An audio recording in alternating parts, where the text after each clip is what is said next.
54 বছর পর দেশের শাসন কাঠামোয় বড় ধরনের পরিবর্তনের সুযোগ এসেছে বলে মন্তব্য করেছেন উপদেষ্টা সৈয়দা রেজওয়ানা হাসান। তিনি বলেন, গণভোটে গেলে এবং হায়ের পক্ষে অবস্থান নিলে জনগণের ক্ষমতা চর্চা আরও কার্যকর হবে। একই সঙ্গে প্রশাসনও জনগণের কাছে জবাবদিহিতা করতে বাধ্য হবে। সোমবার দুপুরে জেলা প্রশাসকের কার্যালয়ের সামনে গণভোটের প্রচার ও ভোটে সচেতনতা বৃদ্ধির লক্ষ্যে আয়োজিত বর্ণাঢ্য র্যালিতে অংশ নেওয়ার আগে সাংবাদিকদের এসব কথা বলেন তিনি। উপদেষ্টা সৈয়দা রেজওয়ানা হাসান বলেন, যদি দেশবাসী একটি স্বাধীন বিচার ব্যবস্থা এবং প্রভাবমুক্ত নির্বাচন ব্যবস্থা চায়, তাহলে অবশ্যই গণভোটে হ্যাঁয়ের পক্ষে ভোট দিতে হবে।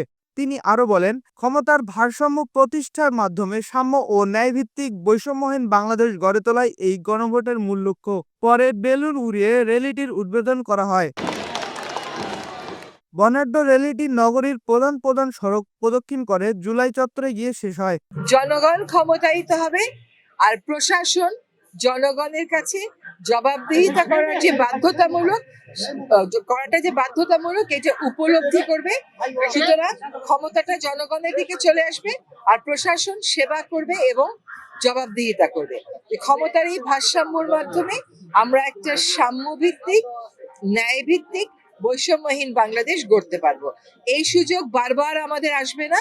সুতরাং যদি আমরা পরিবর্তন চাই, যদি আমরা সংস্কার চাই, যদি আমরা জনমুখী প্রশাসন চাই, যদি আমরা স্বাধীন বিচার ব্যবস্থা চাই, যদি আমরা প্রভাবমুক্ত নির্বাচন চাই ভবিষ্যতের সকল সময়, তাহলে আমাদেরকে অবশ্যই হ্যাঁয়ের পক্ষে ভোট দিতে হবে।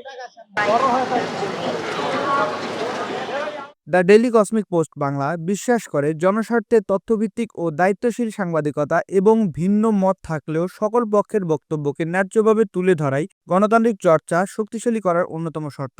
গণভোট ও নির্বাচন সংক্রান্ত বিষয়ে তথ্য যাচাই, স্বচ্ছতা এবং জবাবদিহি নিশ্চিত হওয়াই সবচেয়ে গুরুত্বপূর্ণ।